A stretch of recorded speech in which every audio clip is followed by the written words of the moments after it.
Hello guys, welcome back to the channel. तो आज हम एक्सप्लेन करेंगे 2004 में रिलीज हुई मूवी पीएस को। मूवी स्टार्ट होते ही हम देखते हैं हमारी मूवी की मेन कैरेक्टर लुइस को। लुइस एक 39 इयर्स ओल्ड ब्यूटीफुल वुमेन है जो कि कोलंबिया यूनिवर्सिटी ऑफ आर्ट्स के एडमिशन ऑफिस में काम करती है। अगले सीन में हम लुइस को उसके एक्स हस्बैंड पीटर के साथ देखते हैं।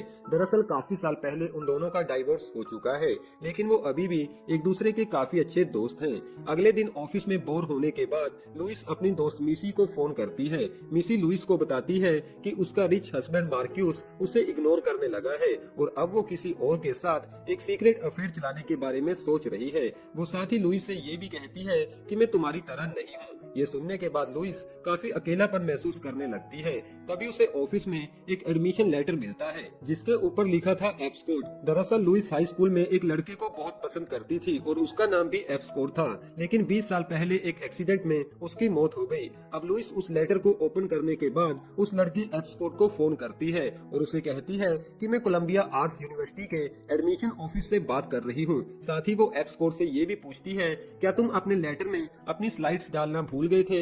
एप्स कोड के हाँ कहने पर लुइस उसे कहती है कि मंडे को मैं तुम्हारा इंटरव्यू लेने वाली हूँ, तो तुम अपनी स्लाइड्स को भी अपने साथ ले आना। दरअसल ये इंटरव्यू तो एक बहाना है, असल में तो लुइस एप्स कोड से मिलना चाहती थी। इन सब के बाद लुइस अपनी मॉम से मिलने उनके घर चली जाती है, जहाँ पर वो स्कूल वाले एप्स कोड के दिए हुए गिफ्ट्स को देखती है। यहाँ पर लुइस अपने भाई सैमी से भी मिलती है, लेकिन वो अपने भाई को बिल्कुल भी पसंद नहीं करती थी। अब मंडे को लुइस ऑफिस में एप्स कोड के आने का वेट कर रही थी, लेकिन स्कॉट वहाँ आने में थोड़ा लेट हो जाता है। इन बीच लुइस अपनी दोस्त मिसी को फोन करती है और उससे स्कूल वाले स्कॉट की हैंडराइटिंग के बारे में पूछती है। हम आपको बता दें कि स्कॉट के मरने से पहले लुइस की बेस्ट फ्रेंड मिसी ने स्कॉट को लुइस से छीन लिया था। अब थोड़े टाइम बाद एप्स कोड लुइस के ऑफिस में आ पहुंचता है। यहाँ पर लुइस उसे देखते ही काफी हैरान हो जाती है, क्योंकि वो दिखने में और उसके बात करने का तरीका बिल्कुल पुराने स्कॉट जैसा ही था। इंटरव्यू खत्म होने के बाद लुइस स्कॉट से कहती है कि चलो हम कहीं बाहर चलते हैं, जहाँ पर मैं तुम्हें यूनिवर्सिटी के बाकी के रूल्स को भी समझा दूंगी। स्कॉट के एग्री करने के बाद लुइस स्कॉट को लेकर अपने घर चली जाती है। यहाँ पर स्कॉट लुइस से कहता है कि मैं तुम्हारी पेंटिंग बनाना चाहता हूँ, और साथ ही वो लुइस को टच करने लगता है।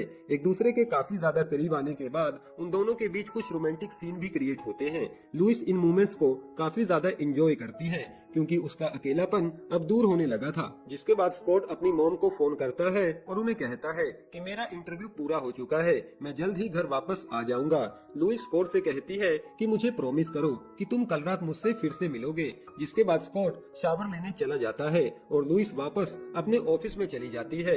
यहाँ पर हम देखते हैं कि लुइस अब काफी खुश है, जिससे मिसी को भी लुइस पर शक होने लगता है कि शायद लुइस किसी लड़के को डेट कर रही है। अब शाम को लुइस और पीटर एक साथ समय बिताने लगते हैं। यहाँ पर पीटर ड्रिंक के नशे में लुइस को बताता है कि उसे एक बीमारी है, हब्स की बीमारी, जिसे दूर करने के लिए वो अलग अलग लड़कियों के करीब आता है, और ये सब वो तब से करता आ रहा है जब से उन दोनों की शादी हुई थी। ये सुनने के बाद लुइस काफी ज्यादा सैड हो जाती है और पीटर को अपने घर से बाहर भी निकाल देती है। अब अगली शाम स्कॉट लुइस से मिलने उसके घर आता है, जहाँ पर वो देखता है कि लुइस काफी सैड थी। स्कॉट के पूछने पर लुइस उसे अपने और अपने एक्स हस्बैंड के बारे में बताती है, तो स्कॉट लुइस से कहता है कि पीटर तुमसे झूठ बोल रहा है, क्योंकि उसे पता चल गया होगा कि तुम किसी और लड़के को डेट कर रही हो, और अब वो तुम्हें वापस अपने पास लाना चाहता है। इन सब के बाद वो दोनों डिनर के लिए एक रेस्टोरेंट में चले जाते हैं, जहाँ से वापस घर आने के बाद लुइस स्कॉट को अपने स्कूल वाले बॉयफ्रेंड के बारे में बताती है, लेकिन वो यहाँ पर स्कॉट को अपने बॉयफ्रेंड का नाम नहीं बताती। जिसके बाद फिर से उन दोनों के बीच एक रोमांटिक सीन क्रिएट होता है, और अगली सुबह जैसे ही लुइस नींद से जागती है तो वो देखती है कि एफ स्कॉट वहाँ से जा चुका था। जिसके बाद लुइस अपनी मॉम के पास उनके घर चली जाती है और उन्हें बताती है कि पीटर ने मुझे धोखा दिया है। लुइस इसके बारे में अपने भाई सैमी से भी बात करती है, क्योंकि वो पीटर का काफी अच्छा दोस्त है।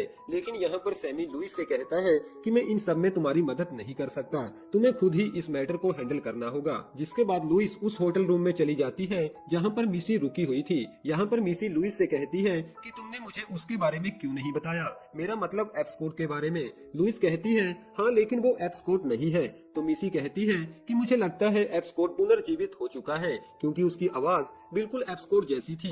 लुइस के पूछने पर मिसी बताती है कि जब मैंने तुम्हारे घर पर फोन किया तो वो फोन एफ स्कॉट ने उठाया था, जहां पर मेरी पहली बार स्कॉट से बात हुई। एक पल के लिए तो मुझे ऐसा लगा कि शायद स्कॉट दोबारा जिंदा हो चुका है।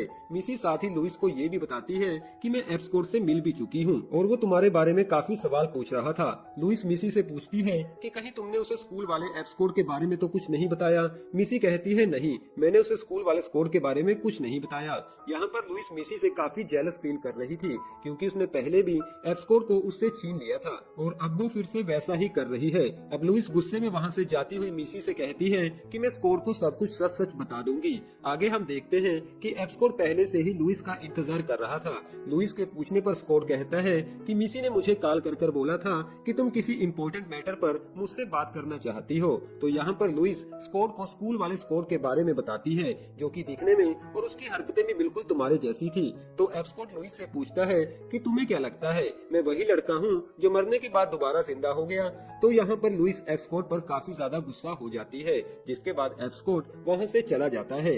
वापस घर आने के बाद लुइस देखती है कि पीटर घर पर उसका इंतजार कर रहा था। यहाँ पर पीटर लुइस को बताता है कि मैंने उस दिन जो कुछ भी बोला था वो सब कुछ झूठ बोला था ताकि मैं तुम्हें अपने पास ला सकूं। अगली सुबह स्कॉट लुइस के घर आता है जहाँ पर वो पीटर को देखता है और लुइस पर गुस्सा होने लगता है। पीटर को कुछ समझ नहीं आ रहा था तो लुइस पीटर को वहाँ से जाने के लिए बोलती है, जिसके बाद स्कॉट लुइस से कहता है कि मैं तो तुम्हारी वजह से पूरी रात सो नहीं पाया और तुम यहाँ पर आराम से अपने एक्स हस्बैंड के साथ एंजॉय कर रही हो। तो लुइस उसे कहती है कि कल रात हमारे बीच कुछ नहीं हुआ, जिसके बाद एफ स्कॉट कहता है अच्छा तो तुम मेरे साथ ब्रेकअप करना चाहती हो और सच तो ये है कि तुम मुझे नहीं बल्कि मुझ में दिखने वाली तुम्हारे उस पुराने बॉयफ्रेंड की शैडो से प्यार करती हो और मेरा नाम एफ स्कॉट नहीं बल्कि फ्रांसिस स्कॉट है, लेकिन सभी लोग मुझे एफ स्कॉट बुलाते हैं। एक बात और, कल रात तुमसे परेशान होकर मैं मिसी के पास चला गया था।